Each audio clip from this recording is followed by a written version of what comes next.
এল্ডার Glade বট অর্থাৎ এয়ারড্রপটা, সেটাতে কিভাবে কাজ করবেন।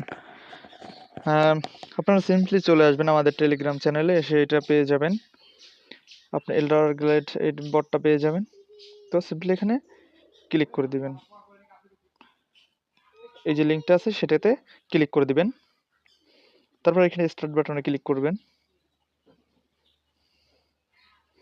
তো এখানে দুইটা অপশন দেখতে পাবেন, একটা হলো জয়েন উইথ টেলিগ্রাম আর আরেকটা হলো জয়েন উইথ ইমেল। এখন আপনি যদি চান তো ইমেল দিয়েও এটাকে প্লে করতে পারেন, আবার টেলিগ্রাম দিয়েও। তো আমি সিম্পলি টেলিগ্রাম দ্বারা প্লে করব, তাই আমি জয়েন উইথ টেলিগ্রামে ক্লিক করব।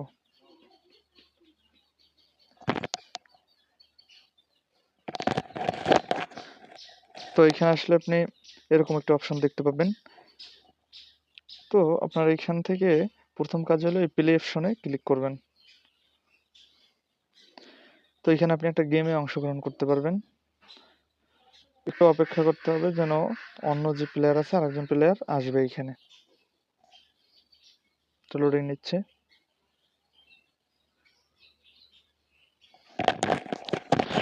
তো দেখেন যে এখানে এসে পড়ছে। তো এখন আপনি এই যে শুরু করে দিবেন একটা পাজল গেম, কালারে কালারে ম্যাচ করা। দুই পক্ষের খেলা চলবে, সেখান থেকে আপনার জিততে হবে। জেতার জন্য আপনাকে বেশি বেশি কয়েন কালেক্ট করতে হবে।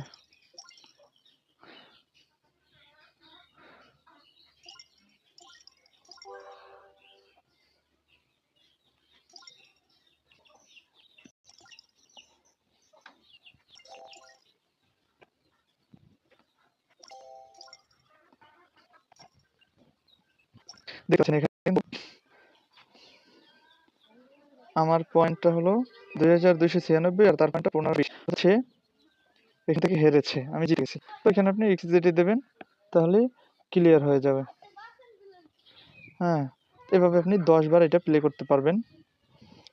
তো এইখান থেকে আপনি বুস্টও করতে পারবেন, বুস্টে ক্লিক করে আপনি এখান থেকে বুস্ট করতে পারবেন।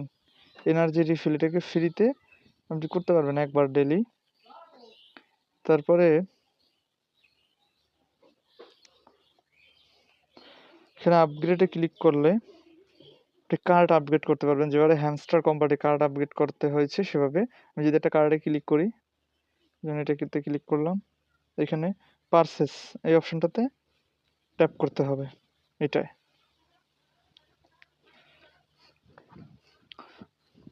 আমার কিন্তু আপগ্রেড করা হয়ে গেছে। যত আপগ্রেড করবেন তত আপনার প্রফিট পার আওয়ারটা বাড়তে থাকবে। ঠিক হলো। এবার আর্ন অপশনে ক্লিক করে আপনি কিছু টাস্ক দেখবেন, অর্থাৎ টেলিগ্রামে, তারপর টুইটার, এগুলোতে বিভিন্ন পোস্ট এবং বিভিন্ন পেজে ফলো, এই ধরনের কিছু টাস্ক এখানে আছে। আপনি এখান থেকে সিম্পলি এগুলো কমপ্লিট করতে পারবেন। তারপর বোর্ডে যদি আসেন, তো এখানে এসে আপনার পজিশন দেখতে পারবেন যে আপনি কততম পজিশনে আছেন, টপ 100-র ভিতরে আছেন কিনা সেটা এখান থেকে দেখতে পারবেন। ফ্রেন্ডস অপশনে গিয়ে আপনি রেফার করতে পারবেন। এখানে এই যে রেফার কোডটা আছে আপনার, এটা কপি করে আপনি রেফার করতে পারবেন। এটা এই পর্যন্তই কাজ, এগুলো করতে থাকুন। আর যদি কারো কোনো স্থান থেকে বুঝতে সমস্যা হয় তাহলে অবশ্যই কমেন্ট করে জানাবেন।